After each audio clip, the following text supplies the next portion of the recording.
नमस्कार दोस्तों, कक्षा 9 इकाई 2 पाठ आज पढ़ने वाले हैं। इसके शीर्षक है गद्दार कौन। यह नारायण लाल परमार जी के द्वारा रचित है। इस पाठ में थोड़ा सा नारायण लाल जी के बारे में पहले देख लेते हैं। नारायण लाल परमार का जन्म 1 जनवरी 1927 को हुआ। वे छत्तीसगढ़ में नई कविता के प्रारंभिक कवियों में से एक थे। उनका जन्म 1 जनवरी को हुआ। वह छत्तीसगढ़ के प्रारंभिक कविता में से एक थे।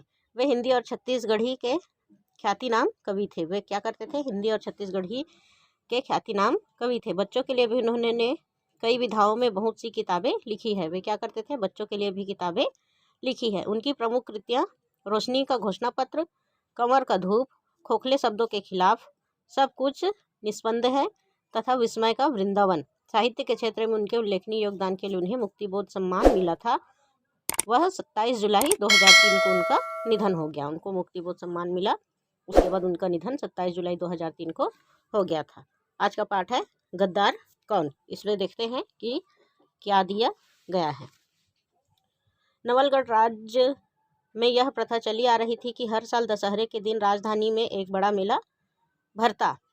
नवलगढ़ राज्य था जहाँ बहुत पुरानी वर्षों से यह प्रथा चली आ रही थी कि दशहरे के दिन राजधानी में एक मेला भरा जाता था।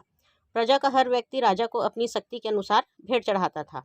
उस राजधानी में जो प्रजा थे वह अपनी शक्ति के अनुसार राजा को भेंट चढ़ाता था। जिसकी जैसी शक्ति हो वह उसी प्रकार भेंट चढ़ाता था। राजमहल खूब सजाया जाता। नगर में कम उत्साह नहीं रहता। दूर दूर से नृत्य मंडली आती। संगीत के कलाकारों का जमाव होता था। उस दिन राजमहल को खूब सजाया जाता था और नगर में अत्यधिक उत्साह भी रहता था। दूर दूर से नृत्य अर्थात नृत्य करने वाली मंडली आती थी और संगीत वाले कलाकार भी जमा होते थे। और रामलीला का तो जैसे अंत ही न होता। और वहाँ पर रामलीला का भी आयोजन किया जाता था। सचमुच राजधानी मानिकपुरी उस दिन सजी धजी दुल्हन से कम न लगती थी। राजधानी जो है उस दिन सजी धजी होने के कारण कैसी लगती थी? दुल्हन के समान प्रतीत होती थी। दुल्हन से कम उसको नहीं आंका जा सकता, ऐसी सुंदर छवि थी।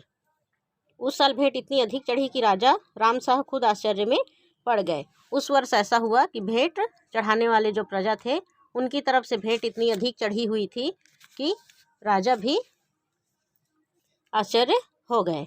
उन्होंने राजा साहब की तारीफ के पुल बांध दिए और उनकी तुलना भगवान श्री रामचंद्र से करने लगे। राजा साहब के इतनी तारीफ की कि उनकी तुलना श्री रामचंद्र जी से भी करने लगे। वे यह कहने से भी न चूके कि संसार में ऐसा कोई राज्य है तो वह नवलगढ़ राज्य है जिसमें शेर और बकरी एक घाट पर पानी पीते हैं। तारीफ में उन्होंने ऐसा भी कह दिया कि यदि संसार में कोई एक राज्य है तो वह नवलगढ़ राज्य है जहाँ शेर और बकरी एक साथ पानी एक ही घाट पर पीते हैं। अर्थात शेर और बकरी कभी एक घाट पर पानी नहीं पीते, क्योंकि शेर जब बकरी को देखता है तो खा जाता है, किंतु यह राज्य ऐसा है जहाँ शेर और बकरी एक घाट पर पानी पीते हैं। राजा साहब सुनकर खुश हुए। पंडित राम भगत को वे राजपुरोहित कम और अपना दोस्त अधिक समझते थे। पंडित जी की बात सुनकर वह राधा अत्यधिक प्रसन्न हो गए और वह पंडित जी को पुरोहित कम और अपने घनिष्ठ मित्र अधिक समझते थे। अपनी प्रसन्नता प्रकट करने के लिए उन्होंने पंडित जी को ढेर सारी सोने की मुद्राएं दी। जब उन्होंने प्रशंसा की तो प्रसन्नता राजा जब खुश हुए वह दिखाने के लिए उनको ढेर सारी मुद्राएं दी। रात को पंडित जी घर में पंडिताइन से कहने लगे कि यह बूता पंडित राम भगत का ही है जिन्होंने राजा साहब के यश को चारों दिशाओं में फैला दिया है। रात को पंडित जी जब अपने घर गए तो पंडिताइन से यह कहने लगे कि यह बूता अर्थात काम पंडित राम भगत की है जिन्होंने राजा साहब के यश को सब तरफ चारों दिशाओं में फैला दिया है। राजा साहब उनकी हर एक बात को आदरपूर्वक मान लेते। दूसरे राजाओं की तरह वे विलासी या आराम तलब नहीं हैं।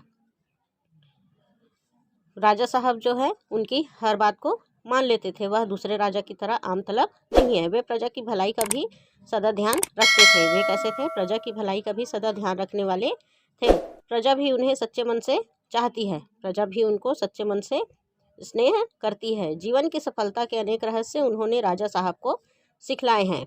जीवन में सफल पाने के अनेक रहस्य जो है उन्होंने राजा जी को बतलाए हैं। इस तरह नींद आने के पहले पंडिताइन यह मान गई कि सचमुच उनके पति नवलगढ़ राज्य की एक बहुत बड़ी हस्ती है।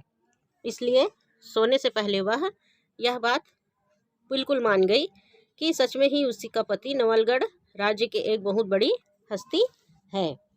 पंडित राम भगत जब कभी समय मिलता अपनी इस विधा की थोड़ी बहुत वानगी अपने इकलौते पुत्र रामचरण को भी दे देते थे।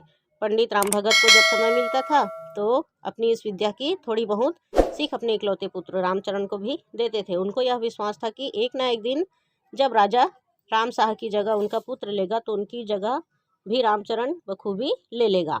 वह मानते थे कि जिस दिन राजा का पुत्र राजा का जगह लेगा उस दिन पंडित जी का पुत्र भी उनकी जगह ले ही लेगा। अभी तो राजपुत्र और ब्रह्म कुमार की पढ़ाई अलग अलग होने लगी है। अभी राजपुत्र राजाओं का पुत्र और ब्रह्म कुमारों का पुत्र की पढ़ाई लिखाई अलग अलग होने लगी थी।